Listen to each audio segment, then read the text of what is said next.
Holocaust Wow. with them, Really? and it was his lottery numbers. And that's next season. Season 3. Yeah. So Larry's sitting there talking in therapy about his gray sneakers, nonsense, just nothing. And the therapist says, let's get back to Cheryl. And Larry complains, we don't do anything together. She plays tennis, I play golf. And he's like, well, why don't you play tennis with her? Because she'll beat me every time because of my neck. She likes the outdoors. The therapist suggests, what about the beach? So Larry decides he's going to go to the beach with Cheryl, and he hugs the therapist. They hug each other. Well, no, the therapist hugs him. It was a pretty close, it was a good hug. He rarely touches skin or sweater. But I have never hugged my He actually therapist. put his arms around the therapist. I once went to a therapist. After 2 times she was doing such great work, I hugged her. Yeah. She pushed me off her and goes, why would you do that? And I said, I was just so emotional. Yeah. It was so. She was right. I concur. Have you ever hugged your therapist, Richard? I did more than that. That's why I can't Oh, God. Enough. I don't want to hear it. You asked. I have never hugged my I've therapist. kissed a therapist many times gently on the forehead and said thank you. No, you're not It's telling making the out truth. in the balcony of a theater bad. I had a strict Freudian. No hugs. Mm-hmm. No on hugs. the couch, lying on the couch. Yeah, baby. Oh, yeah. For 10 years lying on the couch. That's why I'm normal. So Larry leaves the therapist, and Rob Reiner is in the waiting room. That to me was always a thing. Who's in the waiting room when you leave? By the way, every time I've gone, I rarely go out and see people. There's always an exit. Not always. It depends on where you Most are. of the time. Some are set up. Yes. Not in New York. They're not set up that way. Oh, really? Yeah. Because I remember when we were doing this, I questioned that, but then I also thought, what are they going to do? Have this conversation in the hallway? And there's a moment that's important in this scene besides Rob explaining things. Imagine Rob Reiner, we're about to say, because Larry walks in the waiting room and Rob Reiner's there, which could happen to anyone. You go in the waiting room and it's Ben Vereen.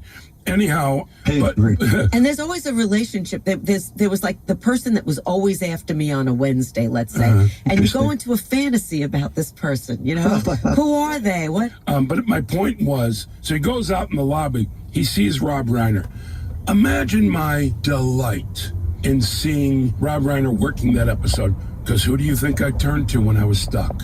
I said, what if this comes up? As a director, you mean? So he was mentoring me while I'm directing, and so kind about it. When I made my first movie, the very first scene I ever shot, Paul Mazursky is in the scene. He plays his producer. Wow, that's a master. And Paul Mazursky was so helpful, and he was literally in life one of my mentors. Oh, that's great. Biggest mentor. And also, if I may add, played Norm. On later episodes of Curb. Directed many a great movie, Bob Carroll, Ted and Alice.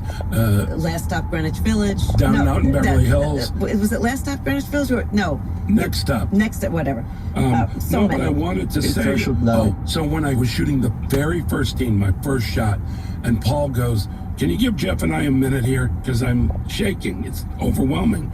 First movie. He pulls me aside. He goes, this happened to me when I filmed Bob Carroll, Ted and Alice. He said, my first, movie, I'm very nervous.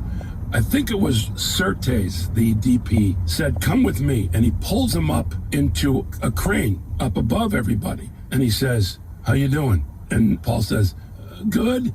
Why'd you bring me up here? Oh, you needed a break. He goes, look at all those people. They want to help you. They don't want to judge you. No one's judging you. Wow. Just go do your best. And they went down, and he was calm, and that's what Paul did to me on my first movie, and I want to give him credit. All right, let's continue. Kind. Sorry about the long all right, that's thing. okay. We'll be right back. Stay tuned. Vietnamese American culture. So here's how I get myself to do it. The 120 programs on the body, access to over 120. It's go time, and this game with 11 grams of protein per... You might think identity thefts of New York, Los Angeles, even the one located lifelock.com. Based it on the Dick. And we're back. So he runs into Rob in the waiting room, and Rob is doing a charity benefit thing for Grote syndrome. Which, by the way, when Larry wrote it, he based it on the Dick Groat, the Yes, second, which the comes up shortstop. later. You know, I know, but he really wrote it based on that name. And he wants Larry, which is a disorder of hyperactivity. Yeah, like drinking 8 cups of coffee, Right. which would be, especially for someone with ADD, good luck world. And he wants Larry to auction himself off to have lunch with. And Larry says, First of all, I'm flattered that you would even think of me for this, but Rob, no one wants to have lunch with me. Oh, no. You're the guy who created Seinfeld. Yeah, but I mean, the people love to be what? silly. No one's going to bid any money. It's going to be embarrassing. No. To go to Larry David lunch, 50 cents, it's ridiculous. No. You'd be surprised of how much money we're going to be able to generate just by you agreeing to have lunch with them. nobody wants to have lunch with me. Now, we've all done this. All 3 of us, I am sure, I've done it many times, have been auctioned off for a meal. Lewis, you have, I'm sure. Right. By the way, Unfortunately. yeah, and then also what I did to get out of the lunch thing was let them be, they auctioned, and it got a lot more money than a lunch with me, auctioned off a spot on Curb Your Enthusiasm, like $30,000 they'd make for their charity. And then I promised them that when they worked on the show, I'd have lunch with them. So it was very convenient. And I never... Lunch on the set. Yeah, the set. And I never, ever said Larry, or even the possibility of Larry joining us, which he did a couple times, but that's a long shot. Yeah, but I think Curb had some charities years back to meet some people that give to the charity. And I had dinner with, I'm not going to mention them now, but turned out 2 very famous showrunner and her lawyer husband. And when I'm sitting there, knowing how Larry comes off, like who would want to be with me, but you feel very uncomfortable. I immediately thought they were going to shoot me. I went right to the... Well, by the way, but I had an experience that was opposite. Somebody bought me a lunch for, I forgot what charity it was some environmental. And it turned out we ended up being very good friends for a very long time. It turned out she was on the editorial board of the New York Times. She was a brilliant woman. Was she Portuguese? She was not Portuguese. I'm just curious. But she was a brilliant woman, and it was a surprising delight. But I've had many where it's like pulling teeth. Do you know what I do to make it work? At the end of the dinner, I lean over, kiss him gently on the forehead, and say, that was something. And then leave. Wow. So Larry's afraid that it's a lot of pressure to be entertaining and blah, blah, blah, blah. But wait. There's something that's said in this scene which now would create a different reaction. He said Tony Danza, and then he mentions Ted Danson is doing it. Yes. Now, current day Curb, he hears Ted Danson, he can't help fast enough. He wants to top Ted Danson. Well, now they're competitors. Yeah, my favorite arguments are Richard and Larry. And my favorite, relationship is Ted and Larry. No, because Ted's the bad guy, which is so unlike his character. Yeah. Yeah. True. So then Larry goes to the bathroom to wash his hands, and the shrink is in there. And the shrink will not speak to him. Mm-hmm. The shrink is just, he's pure Freudian, yet he'll hug. Right. But in the bathroom, he will not see him. He will not speak to him. And Larry starts talking about, I'm going to go to Santa Barbara. I think that's a good idea. Yeah. I think that's a Santa Barbara thing. I think that's a pretty good idea. I think I'm going to do it. Go to Santa Barbara. One day. Jeff, what did you and Larry, what did the producers want the audience to take from that moment when... Well, we shot it about a half dozen times, and I knew it was wrong, but I didn't say anything. That was the therapist talked back to him, even if minimally. And I said, Larry, can we do one take? Because I feel this is more real, that even though it's accentuated, he might have nodded or said... But he just ignores him completely. And I said, Larry, I think you should be silent the whole way. He washes his hand next to you. You're opening up. You're going into what you already talked about. And he leaves. And then Larry, what the hell? But, I'm sure when Larry thought about it, he was happy. Yeah, it was funny that way. The therapy guy, to me, I love that moment because it was like, the therapist is God in the session, but once you're out of the session, don't even talk. Didn't you have ones that you saw at a party or something who didn't want to say hello? I had that. That brings me back to my other story, which I don't want to get into for legal reasons. Oh, look at you. Now you piqued my interest, Richard. But anyone knows, like Larry's not a therapy guy, but therapy people know that they put up a wall when they're out of the office. So I wanted to play it to the hilt. Well, and that's I the one he also used. think... He was very confused about that choice. But I also think, Jeff, that choice plays into the subsequent Without a doubt. very much better than if he had been chatty. Yes. Absolutely. So he goes home, tells Cheryl he wants Hold on. There's another nuanced moment Tell me. that I caught, and I don't know if I'm responsible. When the therapist opens the door, friendly with Rob, doesn't pay attention to Larry. And then later on, when Larry comes out and Richard's going in, same exact thing, welcoming to Richard, not acknowledging Larry anymore. Well, he's done. Yeah, I know. He's done. I love that scene, and we'll talk Our about time it. is up.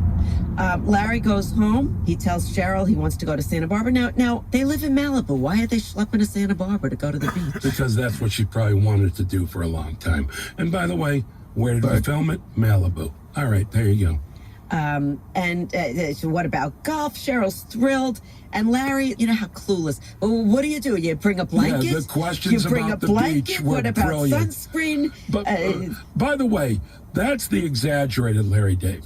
You know, there might be one thing that he wouldn't understand, but he knows to bring a blanket. If you want to know the difference between the Larry Davids, there's a slight exaggeration, sometimes a huge exaggeration with who he really is, but it's always an exaggeration. Well, later on, he says something that is totally Larry, but keep going. They get to the beach. Where do I put a suit on? He's schlepping. He hates the schlepping. I agree with him. That 30 seconds, it looked like if Larry David was a comic back in the 20s or 30s, like Chopper or Keaton. Like a Buster Keaton. That was yes. that kind of physicality, which you don't see that often on Curb, at least with Larry, I don't think. Well, Larry's, and he's he's great at physical comedy also. Yeah. Absolutely is, but you don't see it enough. The fighting with you, and in this episode there's a fight, but the fight with you by the jewelry store, That's right. great. And also the episode we did 2 weeks ago, the car salesman, when he's fighting, when Richard comes in. Yeah. That's When my you come wife's in- favorite scene. She makes By us the watch way, it that every month. scene is unbelievable. It's so great. You're great in it, Richard, especially calling him out and being completely miffed. And you say to him, which we mentioned when we did that episode, that was a couple of weeks ago. Was a car salesman? Yeah, who are you, Willie Loman? You say to him? There's always those Those things. Lewisisms. You know, the thing I love about the cast and the way this show is, and everyone plays it for real. It's like really, there's no false beats. Rarely ever I can ever think of any. I'm boasting about a show that I'm part of, but that's what I love about it so much. I love Cassavetes, and it's very real, Yeah. the drama and dark. Really like the flip side of that, but it's funny and screaming loud and laughing, but it's real. Everyone plays their character for real. Comedy in general should be played real and as if you're doing a drama. You put a spin on anything comedic, it's dead. It's not funny. Well, the way that we do it, I mean, the way I do it, and I think we all approach it this way, is we never try to be funny. Ever. You never try to be funny. But by You the just way, do the action. You do it but when you meet a lot of actors, you see actors trying to do comedy, really successful ones, and you just go, man, they're putting a spin on it. They're trying to be funny, and it's dead. We'll be right back. Stay tuned. And I don't like bed, drink a health. Just go to Bot. It's a remix of your favorite Oikos Yogi mix at your favorite. From college using the Visit choose.va. Dreams on our shows, like Life as a Gringo with DJ Dramos. Demanding how much to declare that for yourself. And we're back. What did you say, Richard, about Roots? Do you remember? Yes, that's later. Richard says, let's go to lunch and figure out a game plan how we're both going to terminate. Right. And Larry says he can't go to lunch because he's being auctioned off. And that's when Richard says, what is this, Roots? Yeah, Then I talked about slavery. There was a slavery reference. Yes, we know. We got the boss. reference. Thank you, Dolan. I thought you needed to be, educated just for a brief moment. Oh my God, I love you. God, I make a fool of myself every 30 seconds. That's a typical Lewis reference, though, isn't it? Oh, That's without such a a doubt. Lewis. We've talked about on our previous episodes. We always point out the brilliant Lewis references that only you could come up Yeah, with. I'll accept. you better accept. So now somebody's paying him $4,000. He's got to go. It's a lot of pressure. Blah blah blah blah. So Larry shows up at the restaurant, and he meets the person who bought him for $4,000, John Tyler. Yeah, who that's was played by Tom McGowan. Tom McGowan. Very successful character actor. Very good friends of mine. I suggested guy. him, and everybody agreed. Yeah, great improv guy. Great actor. And the nicest guy. Always saying somebody's sweet. A very sweet guy. Well, you could see he's sweet by his face. Yes. And he was terrific in his disappointment. And also not getting a thing that Larry is doing in this scene. And by the Innocently. way, I don't think Larry's behavior was so horrible. No, because he was uncomfortable. He was uncomfortable. And exactly. he was jolly. Tippy Canoe and Tyler too, and John Tyler the president. And King David. I'm related to King David. And ever catch your parents having sex? Now that I one have, came by the way. That came so out of left field, which made it so funny. Ever catch your parents having sex? No, me either. You know they did, but you wonder when. And then he went to, where are you from? I'm from Jersey. Yeah. You ever see her, Joe Piscopo, the Jersey guy? And then he starts doing an impression of Joe Piscopo during the Jersey guy. And then playing the salt and pepper shakers, and then he sings the Marilyn Monroe Happy Birthday, Mr. President. Hold on, though. That is, to me, a sublime moment. He's playing, you ever play on the salt shakers? And he's playing a song on the salt shakers. And you recognize it, Happy Birthday, Simple. John Tyler does not recognize it. Right. And he goes, well, what is it? And Larry goes, Happy Birthday. He starts singing it regular. And then Larry suddenly goes into Marilyn Monroe. Larry, David, and President, Happy Birthday, Mr. President. And then he points at John Tyler. He made it about, I just thought that was magnificent. That's magnificent. Yeah. What a segue. Yeah. Oh. And then, of course, going into, he's got a terrific penis, et cetera, et cetera. And then about the Dick Groat. Then he starts in with the Groat syndrome, which John Tyler's niece has Groat syndrome. We've established that fact. And he goes into that that he thinks it was named after Dick Groat, who was a shortstop for who? The Pittsburgh Pirates. For the Pirates. I have his baseball card. Okay. And clearly John Tyler is upset about the fact that he's thinking it's named after Dick Groat. And then the food comes. Hold on. I have a thing that is for you guys and a handful of other people. So Larry and I wanted to put a comedian that we knew into the waiter's role. We asked the casting people to get us Mike Reynolds. Yes. Mike Reynolds, the comedian. And sadly no longer here. Yeah, yes, I love the guy. And that man comes over. That scene, Larry and I weren't prepared. Your food will be coming. Older gentleman, totally miscast as a waiter. And we both asked, what happened to Mike Reynolds? She booked the wrong Mike Reynolds. His name was Mike Reynolds. Yes, and I've never forgotten that. We were just like, oh Poor my. Mike Reynolds. Yeah, I know. Great guy. And then Larry's food comes, and he wants to begin, but John Tyler's food is not here. Do we have to start at the same time? A typical Larryism. When that started, in rewatching it, I knew it was over. The lunch would end shortly, because when Larry says something negative to somebody, it's only going to build. Yeah. Because usually it's curious, but this is curious mixed with anger. Keep going. So that scene is ended, and then we're in the waiting room again of the shrink. When you know that Larry is going to try to terminate, and Rob comes out. The shrink only has Rob, Lewis, and Larry as but it's tied clients. And I know.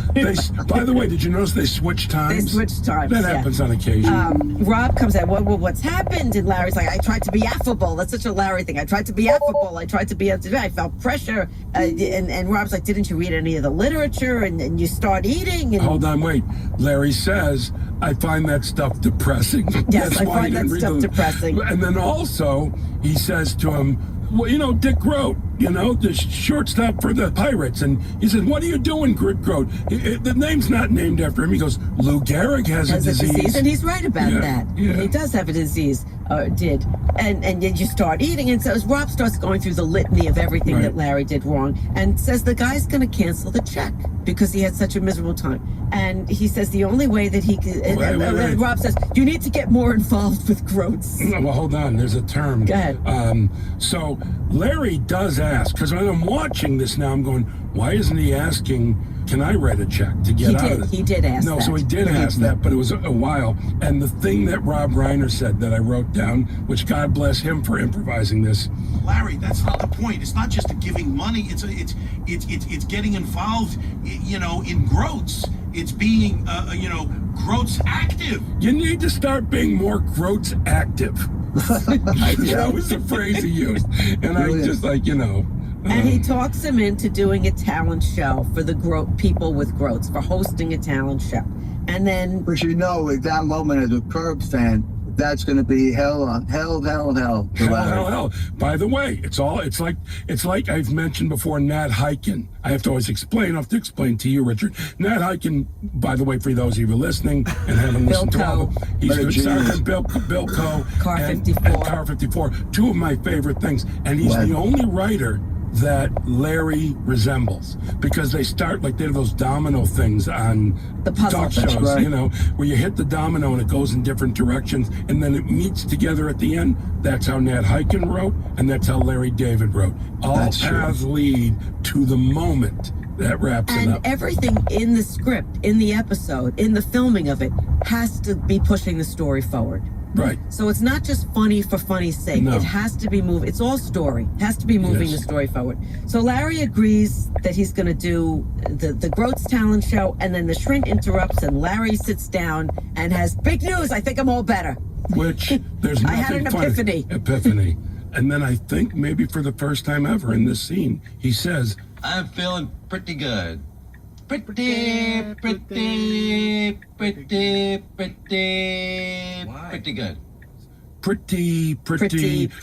good. Now, Anna asked, I think so too, and Anna asked, where did that come from? Was that a Larry thing before that? I never heard of Richard, have you ever heard him say that? I haven't. Did that become a Curb thing? I think he just improvised it in the moment. He didn't plan to say that. Right. None of us plan except for someone who's on the script. Never heard him say that. Okay, but you're our only planner. You're but the you only don't do planner. it anymore. But remember, you'd put an index card like by the salt shaker if Larry and I are having lunch, and then Larry or I, right before they said speed, so we knew we pulled the card away, and you used to get so mad. But you were brilliant, so I we did knew it you once or twice. I wanted to come through. once or twice. Once or twice, Richie. Okay, Come whatever. on, man. This is All us right. you're talking to, Yes. baby. Yes.